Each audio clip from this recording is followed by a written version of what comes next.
একই দলে খেলতে পারেন সাকিব আল হাসান আর হামজা চৌধুরী।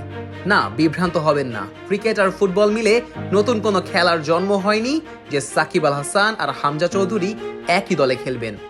মূল ঘটনা হচ্ছে যে সাকিবের কথা এখানে বলা হচ্ছে, তিনি কোনো ক্রিকেটার নন, তিনি একজন ফুটবলার। গোলকিপিং পজিশনে খেলেন, দলের নাম মোহামেডান স্পোর্টিং ক্লাব।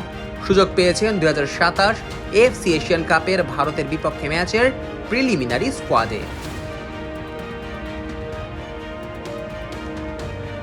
এদিকে আরও এক জল্পনা কল্পনার অফিসিয়াল সমাপ্তি হয়েছে। অবশেষে বাংলাদেশের স্কোয়াডের নাম দেখা গেছে প্রিমিয়ার লিগে খেলা একমাত্র বাংলাদেশি হামজা চৌধুরী। অবশ্য তিনি এখন লোনে খেলছেন ইংল্যান্ডের দ্বিতীয় সারির লিগে। ইপিএল এর সাবেক চ্যাম্পিয়ন লেস্টার সিটি থেকে কদিন আগেই লোনে পাড়ি জমিয়েছেন শেফিল্ড ইউনাইটেডে। স্টার্টিং 11-এ থাকছেন, দুর্দান্ত পারফরমেন্স করছেন, তার দলও রীতিমতো উঠছে।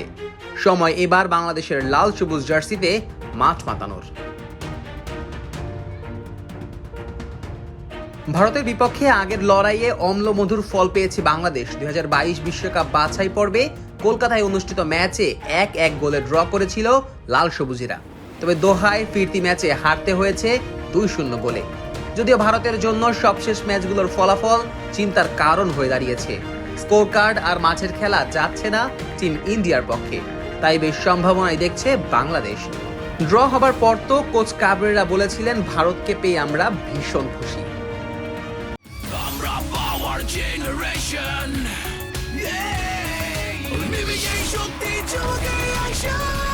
Power চুমুকে অ্যাকশন। ভারতের বিপক্ষে 2027 এএফসি এশিয়ান কাপের বাছাই পর্বের ম্যাচের জন্য 38 সদস্যের দল ঘোষণা করেছে বাফুফে। ম্যাচ অনুষ্ঠিত হবে আগামী মাসে মার্চ মাসের 25 তারিখে মেঘালয়ের জওহরলাল নেহেরু স্টেডিয়ামে সন্ধ্যা 7টায় মাঠে নামবে এই দুই দল। 38 সদস্য বিশিষ্ট প্রিলিমিনারি স্কোয়াডে আবাহনী থেকে আছেন দ্বিতীয় সর্বোচ্চ 8 জন ফুটবলার। তাছাড়া মোহামেডান থেকে স্কোয়াডে আছেন 6 জন। এছাড়া পুলিশ এফসি ও ব্রাদার্স ইউনিয়ন থেকে আছেন 3 জন করে।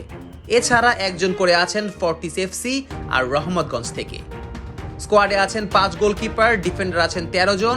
এছাড়া 11 জন মিডফিল্ডারের সাথে 9 জন ফরওয়ার্ড আছে এই স্কোয়াডে।